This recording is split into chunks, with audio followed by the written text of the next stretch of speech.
शिव ही आदि है, शिव ही अंत, शिव ही सृष्टि है और विनाश भी शिव ही है। हिंदू धर्म ग्रंथों के अनुसार 3 महाशक्ति, 3 भगवान, त्रिदेवों में से एक है भगवान शिव।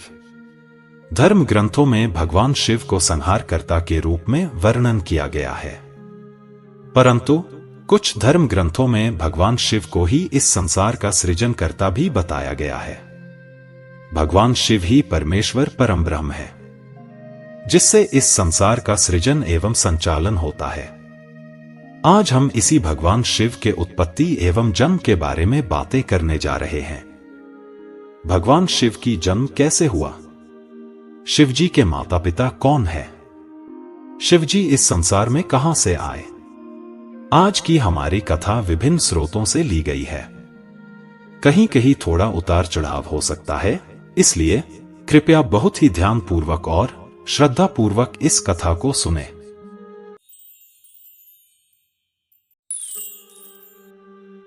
शिव। शिव कौन? देवी पुराण के अनुसार ब्रह्मा, विष्णु और महेश की उत्पत्ति माता आदिशक्ति से हुई है। तीनों को सृजन करने के बाद माता आदिशक्ति ने ब्रह्मा को सृष्टि की संरचना, विष्णु को सृष्टि की पालन एवं रक्षण और महेश या शिव को विनाश की जिम्मेदारी सौंपी। देवी पुराण के अनुसार माता आदिशक्ति ही ब्रह्मा, विष्णु और महेश की उत्पत्ति और सृजन की मूल है।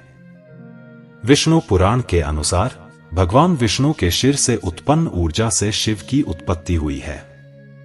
भगवान विष्णु के शिर से उत्पन्न ऊर्जा से शिव की उत्पत्ति होने के कारण ही भगवान शिव परम योगी हैं और इसलिए हमेशा योग मुद्रा में रहते हैं। विष्णु पुराण के अनुसार भगवान विष्णु ही भगवान शिव और सृष्टिकर्ता ब्रह्मा और समस्त सृष्टि के सृजन का मूल है। श्रीमद्भागवत के अनुसार सृष्टि के प्रारंभ में सर्वप्रथम सृष्टिकर्ता ब्रह्मा से 4 ब्रह्मकुमार ऋषि की उत्पत्ति हुई। जब उत्पत्ति हुई तो परमपिता ब्रह्मा ने ब्रह्मकुमार ऋषियों को सृष्टि का विकास करने का आदेश दिया, लेकिन ब्रह्मकुमारों ने ब्रह्मा जी की बात मानकर सृष्टि का विकास करने से इनकार कर दिया। तब ब्रह्मा जी बहुत क्रोधित हुए। उसी समय ब्रह्मा की भौहों से एक क्रोधित बालक की मूर्ति निकली। जन्म के बाद बच्चा जोर जोर से रोने लगा। फिर उस बालक ने ब्रह्मा जी से पूछा, हे पिता, मैं कौन हूं?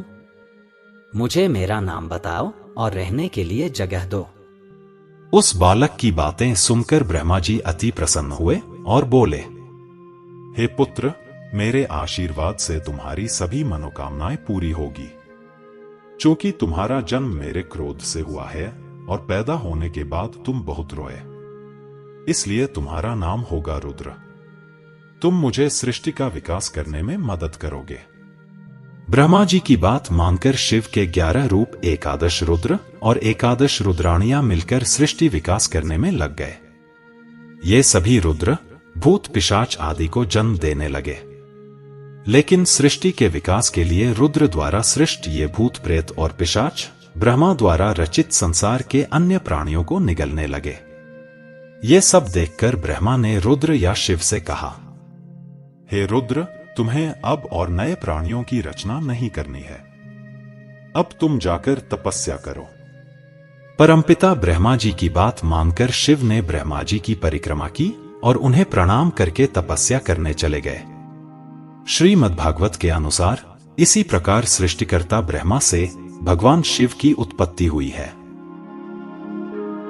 लिंग पुराण के अनुसार शिव ही परम ब्रह्म है। शिव एक अदृश्य तत्व या ऊर्जा है और शिव का प्रत्यक्ष स्वरूप है लिंग। दूसरे शब्दों में शिव दृश्य और अदृश्य दोनों रूपों में व्याप्त है। यह संसार पहले 7 प्रकार के तत्व, फिर 8 प्रकार के तत्व, फिर 11 प्रकार के तत्वों से उत्पन्न हुआ। 11 प्रकार तत्व है, 10 इंद्रियां और 1 मन। ये सभी तत्व अदृश्य शिव की माया से उत्पन्न हुए हैं। शिव से उत्पन्न ये सभी तत्व मिलकर एक बड़े अंडे का निर्माण करते हैं और उस अंडे से ब्रह्मा, विष्णु और पूरी दुनिया उत्पन्न हुई। लिंग पुराण के अनुसार शिव ही परम पुरुष, परम ब्रह्म है। शिव के सत्व गुण से ब्रह्मा, रजोगुण से विष्णु और तमोगुण से कालरुद्र उत्पन्न हुए। शिव ही सृष्टि के निर्माण करता, पालन करता और संहार करता है। संसार के सभी लोग और सृष्टि इसी अदृश्य शिव से विकसित हुए हैं। शिव ही परम पुरुष और आदि पुरुष हैं। ब्रह्मा वैवर्त पुराण के अनुसार सृष्टि के प्रारंभ में चारों ओर अंधकार ही अंधकार था। उस समय पूरा सृष्टि हवा, पानी और जीवन से रहित था। उसी समय श्याम रूप में परमब्रह्म श्री कृष्ण प्रकट हुए। तब परमब्रह्म के दाहिनी ओर से सत्व, रज, तमः 3 गुणों की उत्पत्ति हुई। 3 गुणों के बाद रूप, रस, गंध आदि 5 तत्वों का निर्माण हुआ। उसके बाद परमब्रह्म श्री कृष्ण का शरीर 2 भागों में विभक्त हो गया। शरीर के दाहिनी ओर से भगवान विष्णु और शरीर के बाईं ओर से पंचानन शिव की उत्पत्ति होती है। स्वर्ग, मर्त्य, पाताल तीनों लोकों के ऊपर 3 करोड़ योजन का गोलोक धाम है। गोलोक धाम के दाहिनी ओर 50 करोड़ योजन दूर बैकुंठ लोक है। यह भगवान विष्णु का निवास स्थान है और गोलोक नगरी के बाईं ओर शिवलोक स्थित है। इसी शिवलोक में भगवान शिव निवास करते हैं। भगवान शिव की अर्धांगिनी देवी पार्वती हैं। भगवान शिव और माता पार्वती के कार्तिक और गणेश नामक 2 पुत्र और अशोक सुंदरी नामक 1 पुत्री थी।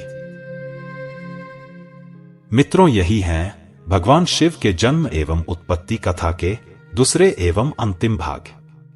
आज की कथा आपको पसंद आई हो तो कमेंट में जय शिव शंभू जरूर लिखें और आगे भी हमारे साथ रहने के लिए हमारे चैनल को सब्सक्राइब कर लीजिए। आगे अन्य एक नई कथा के साथ फिर मिलने की आशा से आज के लिए विदा लेता हूं। धन्यवाद। जय शिव शंभू। जय श्री कृष्ण।